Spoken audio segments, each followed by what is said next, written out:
This is the same man. Sarcastic. That was... Even though they're trying to impeach the son of a bitch. Can you believe that? You believe that?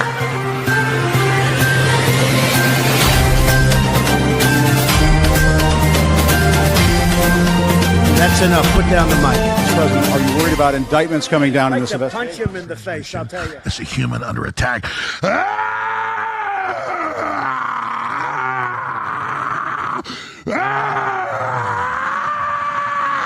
I don't want reality. I'm asking the question, which one is better? That's exactly what it is. Got it on tape. What a stupid son of a bitch. Step into the tense arena of politics with TFP, where raw honesty meets critical analysis.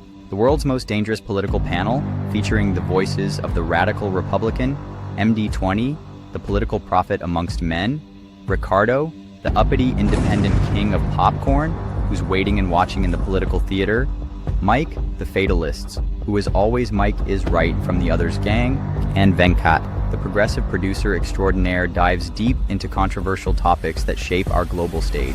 With sharp insights and unfiltered discussions, they explore the complex narratives of past and present political dilemmas that affect us all. They're eating the dogs. Each episode acts as a magnifying glass, scrutinizing the layers of misinformation and propaganda that permeate our world. The panel's dynamic interplay ignites debates that challenge viewers to confront uncomfortable truths about governance, power, and societal responsibility. Engage with thought-provoking content that not only informs, but inspires action. TFP is not just a series. It is a call to awareness, urging audiences to participate in the political discourse and foster change in their communities. Now get ready to witness the strength of tape-fist politics. How stupid are these politicians to allow this to happen? Everything you saw on the news is sucker shit. It's sucker shit.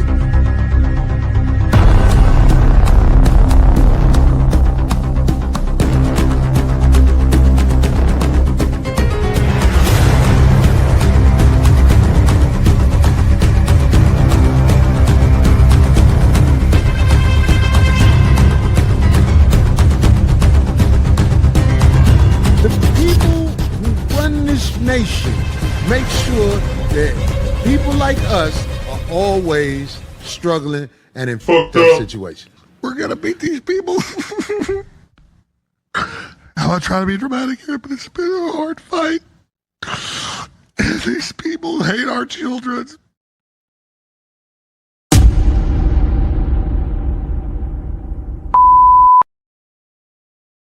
First of all, address the recent story that has broken in the news.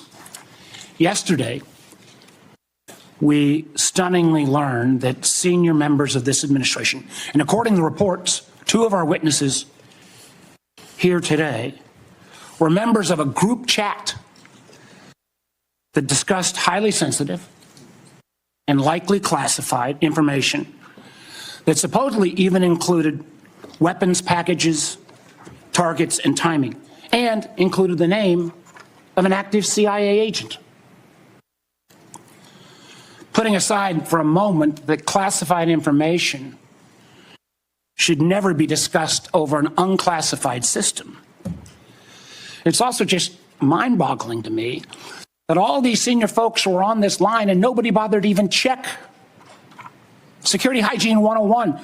Who are all the names? Who are they? Well, it apparently included a journalist. And no matter how much the Secretary of Defense or others want to disparage him, this journalist had at least the ethics to not report, I think, everything he heard. Added to a group of seemingly very, very high national security officials of the United States. I think that this is a spoof. I had actually mistakenly been included in a conversation of the Principals Committee, essentially the leaders of the national security community, including the head of the CIA, in this discussion of whether the Houthis should be attacked in Yemen. I don't know anything about it. It couldn't have been very effective because the attack was very effective. I can tell you that. I don't know anything about it. You're telling me about it for the first time. You're talking about a deceitful and highly discredited so-called journalist who's made a profession of peddling hoaxes time and time again. Nobody was texting war plans, and that's all I have to say about that. Thank you. He can say that it wasn't a war plan, but it was a minute by minute accounting of what was about to happen. Just then, by sheer coincidence, a few moments later, they had a much different response when they accused Hillary Clinton of a security breach. Take a look. You most certainly know you shouldn't be talking about it or passing it on in an email. It's complete recklessness and incompetence. People have gone to jail for 1/100th of what, even 1/1000th of what Hillary Clinton did. Mishandling classified information is still a violation of the Espionage Act. In my administration, I'm going to enforce all laws concerning the protection of classified information. No one will be above the law.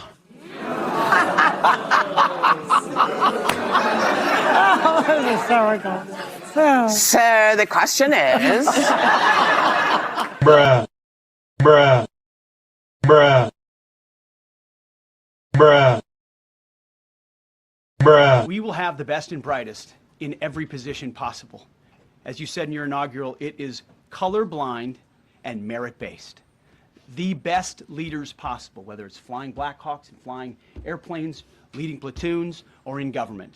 The era of DEI is gone at the Defense Department, and we need the best and brightest, whether it's in our air traffic control, or whether it's in our generals, or whether it's throughout government. My administration has taken action to abolish all discriminatory diversity, equity, and inclusion nonsense. And these are policies that were absolute nonsense throughout the government and the private sector. With the recent yet somewhat unexpected great Supreme Court decision just made, America will once again become a merit-based country. A merit-based country. Right. On his first day back in the Oval Office, Donald Trump signed an executive order ending what he called, quote, radical and wasteful diversity, equity, and inclusion programs in federal agencies.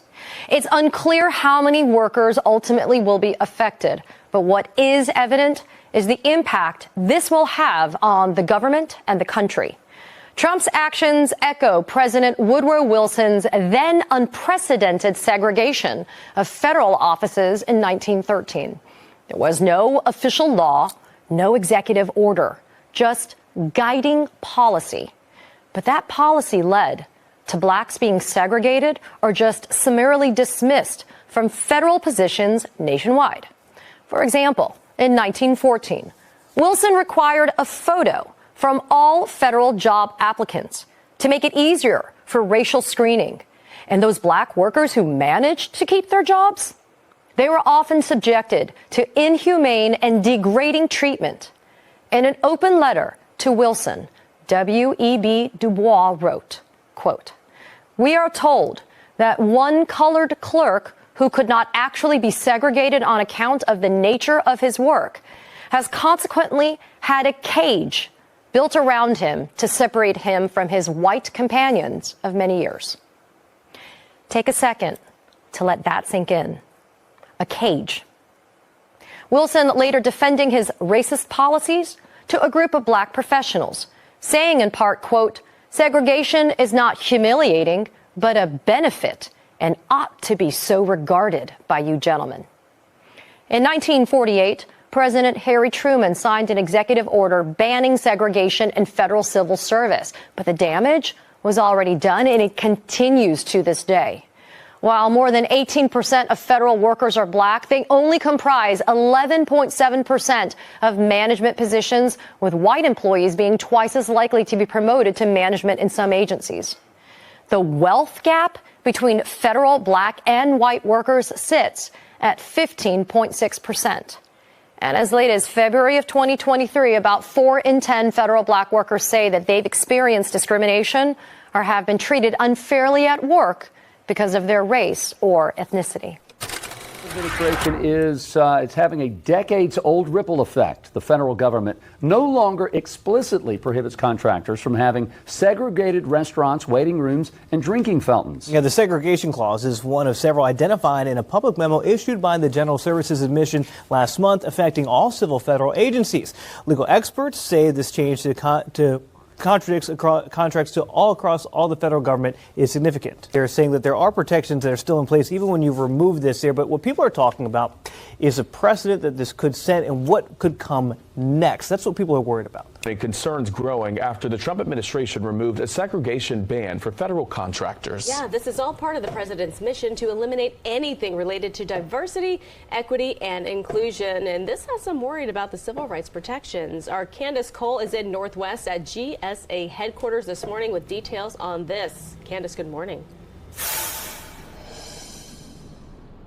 Good morning, guys. Well, the Trump administration has effectively lifted an explicit ban preventing segregated facilities in workplaces. This comes after the president signed an executive order back in January repealing a 1965 executive order aimed at stopping hiring discrimination. Now, according to a recent memo from the General Services Administration that was first reported on by NPR, federal contractors have been directed to remove several clauses from new contracts that fall under the federal acquisition regulation from its contracts that aren't, quote, consistent with the direction of the president. Now, one of those clauses is the prohibition of segregated facilities clause, meaning anything from workspaces, restaurants, areas, and more. The contractor still must adhere to provisions covered under the Civil Rights Act and non-discrimination. Those around affirmative action compliance and equal opportunity. Now, many consider the changes to be largely symbolic, but some federal agencies have already adopted the new language. A recent notice from the NIH explicitly states equal opportunity will not be considered when making a... Tonight on TFP, the stage is set for another exhilarating exploration of politics with this episode. Join Ricardo, Venkat, MD20, and Mike as they delve into the dynamics that shape our world, offering their unique perspectives on current affairs, with debate and discourse at the forefront. Expect a lively exchange filled with insightful analysis and bold predictions. Military websites as well.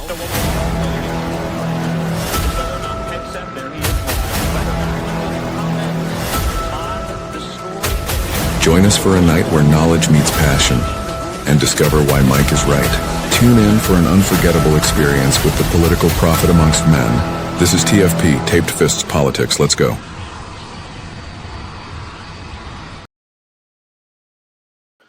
All right.